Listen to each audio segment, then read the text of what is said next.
Το αρκουδάκι πάνω στην κερασιά. Στις αρχές του καλοκαιριού του 2010, ένας καλλιεργητής μέουρων και φατόμουρων σε μια περιοχή του Βοτονοσίου στο Δήμο Μετσόβου, κοντά στον παραπόταμο του αράχθου ποταμού το Μετσοβίτικο, την ώρα που έφτασε στο κτήμα του, ακούει θορύβους από έντονο θρώισμα φύλλων.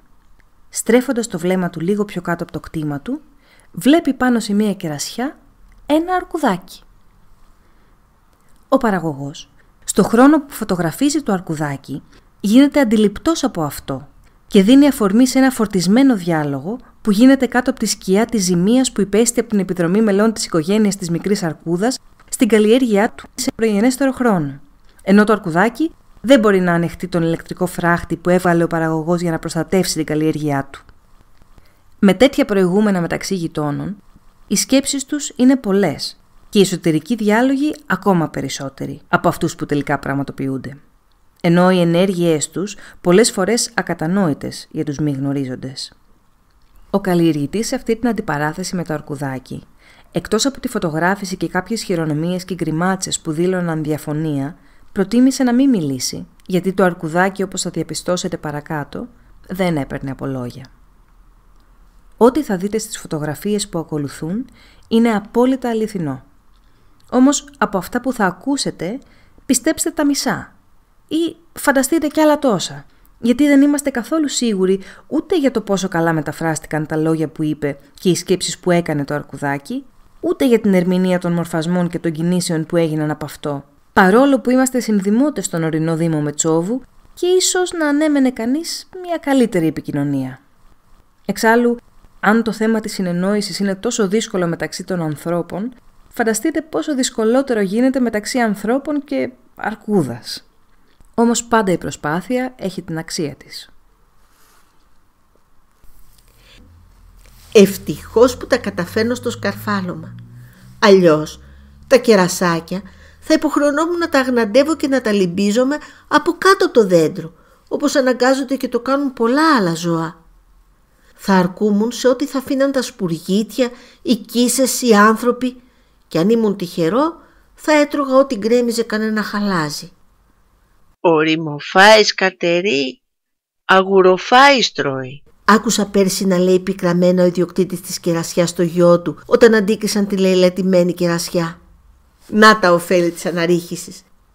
Καλά λένε πως ό,τι μαθαίνεις είναι καλό, μα πρώτα απ' όλα η γυμναστική. Σαν πολύ κουνάει εδώ πάνω. Θα σχετίζεται με αυτό που έχω ακούσει να λένε πως αν δεν κουνηθείς δεν τρως. Για να δούμε πού βρίσκονται τα κεράσια. Έχει πολλά κεράσια εδώ πάνω. Έχουν αρχίσει να κοκκινίζουν. Θα φάω τα πιο κοντινά και τα πιο όρημα. Θα έρθω κι άλλη μέρα, αργότερα. Αχ, αυτή η μάνα μου με το καστανό της τρίχωμα. Είναι δυνατή, γρήγορη, παρά τα 300 της κιλά. Έχει πολύ καλή όραση, ακοή και όσφρηση, μα πιο πολύ τη θαυμάζω για το μυαλό της. Ξέρει σε όλη την περιοχή, χωρίς χάρτες και GPS, που βρίσκεται το κάθε άγριο κυρίως, αλλά και ήμερο καρποφόρο δέντρο και πότε αρχίζουν να οριμάζουν τους καρπούς τους. Ξέρει πότε τα οριμάζουν οι κερασιές, πότε οι κορομιλιές, πότε οι μιλιές, πότε οι αχλαδιές, πότε οι βατομουριές, πότε οι καρυδιές και πολλά άλλα. Ξέρει και να φυλάγεται από τους ιδιοκτήτες και τον αγροφύλακα, αν από λάθος δεν αντιληφθεί ή αν υποκύψει στον πειρασμό κάποιου φρούτου και περάσει τα σύνορα που χωρίζουν την άγρια φύση από την καλλιεργούμενη. Σημάνσεις, φράχτες, περιοχές Natura, κτηματολόγιο, μπερδεμένα πράγματα. Μόνο στο ποτάμι και το δάσος δεν υπάρχουν φράχτες. Είπα για κτηματολόγιο. Μην ξεχάσω να ρωτήσω τη μάνα μου μήπως πρέπει να δηλώσουμε κι εμείς κάτι, γιατί όπως ακούω μετράει και η χρησικτησία, τουλάχιστον για κάποιες κερασιές. Αυτές που για χρόνια, όπως μου έχει πει η μάνα μου, τις τριγούσαμε εμείς, θα ενδιέφερε. Μη στενοχωριούνται και οι ιδιοκτήτες όταν επιστρέφουν άπραγοι με άδεια τα καλάθια τους. Δεν είμαι ο μόνος που θαυμάζει τη μάνα μου. Έχω δει και πινακίδες με την εικόνα της, που σημαίνει πως και κάποιοι άνθρωποι την αγαπάνε και την προστατεύουν. Σε σημείο μάλιστα που κάποια άγρια ζώα σαν το λαγό ζηλεύουν γιατί αυτά τα κυνηγούν. Όχ, έχουμε επισκέπτες. Ποιος να είναι αυτός? Α, ο γείτονας με τα βατόμουρα και τα ωραία σμέουρα που τρώγαμε πριν βάλει τον ηλεκτρικό φράχτη. Τι με κοιτάς έκπληκτος? Πάνω στην κερασιά είμαι και σύμφωνα με τις πληροφορίες μου δεν είναι και δικιά σου. Να απορούσες αν με έβλεπες σε κανένα μανάβικο ή σε καμιά καφετέρια. Θα ήταν καλύτερα να ψάχνω την τροφή μου στα σκουπίδια. Δεν θέλω δημοσιότητα, δεν θέλω φωτογραφίες και βίντεο, αρκεί τι προβολή έχω στις εικόνες των παραμυθιών. Πάντως, μετά τα βατόμουρα και τα σμέουρα που του έχουμε φάει, το εκτιμώ που δεν ήρθε με κανένα δίκανο. Α, με το κινητό είναι. Ας βγάλει όσες φωτογραφίες θέλει. Ξέρει πως εδώ κοντά είναι η μάνα μου και έτσι θα βγουν όλες κουνημένες από την τρομάρα του. Και τώρα τι κάνω? Να του πω πως δεν τρώω τα κεράσια, γιατί αν τα έτρωγα, πού είναι το κουκούτσι τους? Μπα, μην υποτιμώ την νοημοσύνη του. Σίγουρα θα ξέρει πως τα καταπίνω μαζί με το κουκούτσι. Να του πω πως τα δοκιμάζω μην είναι σκουλικιασμένα? Όχι. Καλύτερα να του πω πως στολίζω το δέντρο.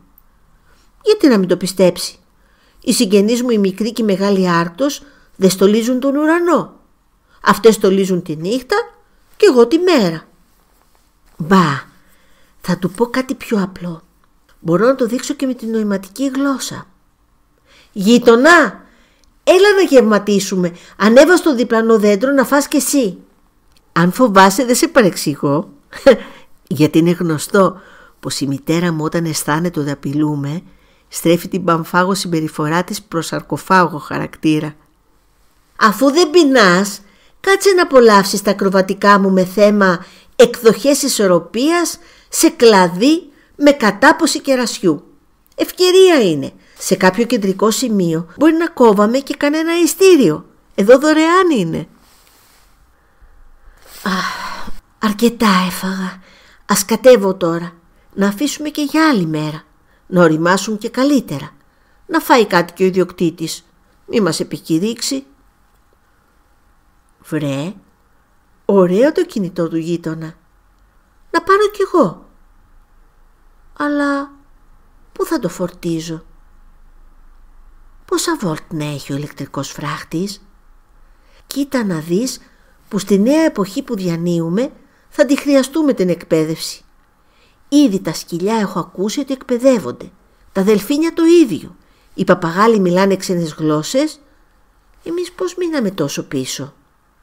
Δυστυχώς οι εκπαιδεύσεις στο είδος μας είναι χρόνια πίσω. Μείνανε στο χώρο του θεάματος, εκεί που τις είχε φτάσει ο Αρκουδιάρης. Αυτός ο ξεδοντιάρης με τον τέφι που λέει και το τραγούδι. Λίγος χορός και λίγα ακροβατικά σε τσίρκα και ζωολογικούς κήπους. Από ό,τι γνωρίζω, ούτε η πολική αρκούδα έκανε μεγαλύτερες πρόοδους.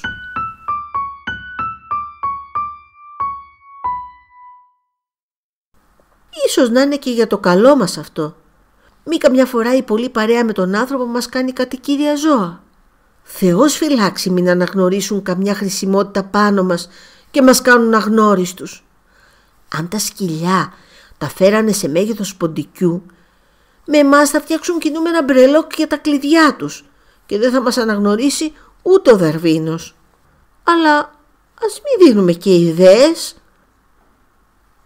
Πάω πιο κάτω να βρω τη μάνα μου, μη και ξέρει αν έχει εδώ κοντά λίγο άγριο μέλι να γλυκαθούμε. Και μετά πάω στο ποτάμι για το αγαπημένο μου χόμπι, το ψάρεμα. Να τραγουδήσω όμως και κάτι εύθυμο και ρυθμικό, να φτιάξω τη διάθεσή μου. Πάντα τα θέματα που άπτονται της βιοηθικής στο τέλος μου αφήνουν μια πικρία.